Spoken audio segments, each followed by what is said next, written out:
Uy, si Dorayday ito ah. Bakit kaya tumatawag to? Hello? Hello, Lucas. Yes, Dorayday, kumusta? Lucas, kumusta ka na? Ito, okay lang naman. Nasa bahay lang. Ikaw? May problema kasi ako eh. May problema ka? Ano yun? Manghihiram sana ako sa'yo ng konting pera. Mga magkano ba, Dorayday? Mga 10,000 lang. Meron ka ba dyan? 10K? Meron naman ako nakatago dito. Ano gusto mong padala ko sa'yo mamaya? Oo, sige. Maraming salamat. Ang gwapo-gwapo mo. O sige, sa Gcash na lang ha. O, Dorayday. sige, sasend ko sa'yo yung Gcash number ko ha. Sige, hintayin ko ha. Mag-iingat ka. Okay, love you. Ingat ka. Okay, bye-bye. Bye-bye. Love you too. Sige. Bye-bye. Pambira, wala na naman akong pera. Gugutom na ako. Ay, si Doray. Tawagan ko nga. Hello? Uy, Doray! Kumusta ka na? Buti na, tiyempohan kita. O, kumusta? May pera ka ba dyan? Nakautang ka kay Lucas? Ayos! Magkita tayo. Dalhin mo yung pera. Bulahin mo lang ng bulahin yung paasahin mo. Alam ko, patay na patay sa'yo yun eh. Sige, dalhin mo yung pera.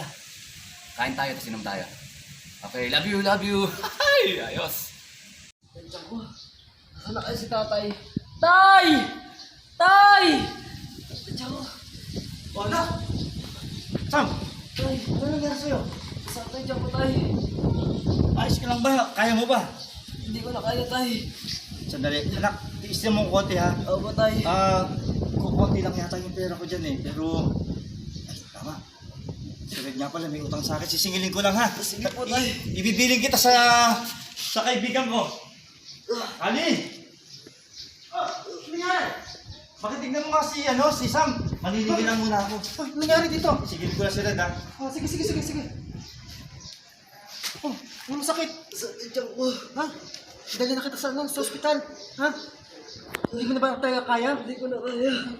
Kailangan na natin yung maagapan. Hindi pwede ganyan yan. Tama, si Red. Paring Red, sisigdan mo na. Ayan, pambira, nagpapahinga yung tao. Istorbo ka. Anong problema? Pare, may problema kasi ako. Oh, Yung anak ko kasi susugod sa ospital, wala akong pera eh. Baka pwede naman singil yung utang mo sa akin. ang bihira ka naman. Alam mong gipit-pin ako. Tsaka ano pakialam ko kung nasa ospital anak mo. Gawa ng paraan. Kaya nga ako lang dito, maniningil ako kasi di ba may utang ka sa akin? Hindi ka ba nakakaintindi? Gipit din ako ngayon. Babayaran ka naman eh. Pare, ang tagal na nun. 2 buwan na nga kitang pinagbigyan eh. Ang bihira naman to. Walang patawad. Pagbabayad ako, hintayin mo lang magtatrabaho na ako. Ano ko lang patawad? Pare, ang layo-layo ng palugit ko. Nung hiniram mo yun, sabi mo may sakit ang nanay mo. Pinaragpat na madali naman ako pahiramin eh. O, totoo naman Oo. Bakit? Ay, ngayon, nanunumpat ka. Hindi, kailangan ko kasi isusugod ko sa Natutulog yung niya tao, ako. istorbo ka eh. Gawin mo ako ng paraan. Bahala Baka ka, yung anak ko. magantay ka kung kailan ako magkakapera. Alam mo, di pa bayaran. Malis ka na rito. Turbo. Punta mo yung anak mo, oh. Tandaan mo yan ha. O ano? Pag may nangyari sa anak ko, papalikan kita. Malis ka na, wala akong pakialam sa inyo mag-ama. Papalikan kita. Turbo ka. Tadong Red yun.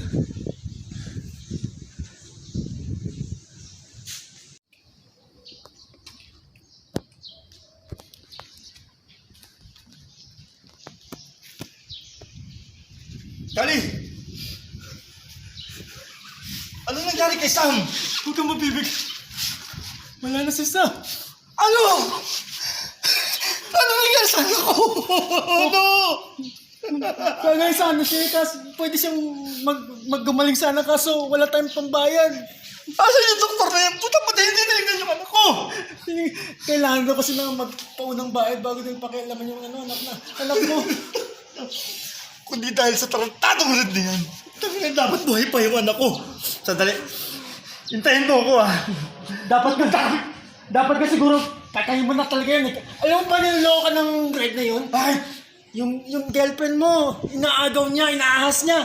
Tapos, tinuturuan pa niya na hututan ka ng pera. Pati si Dorayday! Oo! Tarantado talaga. Buto pa, pagtulungan natin, ha? Tara. Ah. Tara, Kali. Hindi ko mapapatawad yung tarantadong Red na yan. Talaga, turuan natin na leksyon. Sana pati si Durayday. Namatay ang anak ko dahil sa kanya. Hindi niya ako. Teka!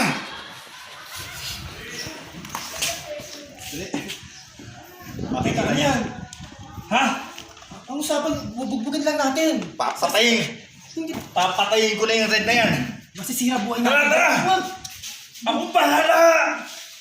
Tarantadong yan! Buwa ka na yan na niya! Baka madamay ako dyan. Tara! Doray, sarap ang kapakagabi. Oo, bulahin mo ng bulahin yung Lucas na yun. Walang kwenta yun. Tama yung pinagpapalitan ko. Niloloko ka ng asap ng ganda. Tarantado talagang red yan eh. Halika! Alam mo ba? Asang-asa sa'yo. Ilab na ilab sa'yo. Bulahin mo ng bulahin, no? Doray, I love you, ha? Sarap ba? Hoy! Tarantado ka talaga! Sino kayo ganyan na, di ba? Ha? Nagawa mo rito. Matapos mo, tama pati pera ko. Pinakikinabangan mo kay Doray. Gago ka talaga, walang hiya ka! Ang lakas naman ng loob mo magsalita sa akin ng ganyan. Bakit? Mahal na mahal mo ba yung tao? Hindi ka kilala ko, ha? Sa loob, tarantado ka! Sandali lang! Iyabang mo naman, ha? Sige! Iyabang nyo, nagsabi. Sige! Ha? Sige! Sandali! Tarantado ka! Mukha ka ng Sandali, inakate. mababayad ako! Ano babayaran mo? Mababayad ako sa'yo! Namatay ni anak ko! Wag! Namatay ni anak ko! Ha? Wag! Wag!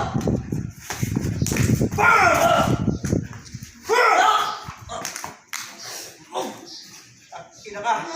Tapos ka na!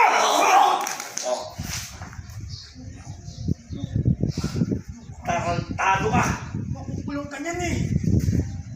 Kaya hindi ko pinagsisisihan to. Yung mga taong tulad dito, dapat ganyan talaga ang ginagawa. Paano naman yung buhay mo? Wala na. Wala na ang anak ko! Yung tarantado itong dahilan eh. Tangino mo! Ha? Tarantado ka.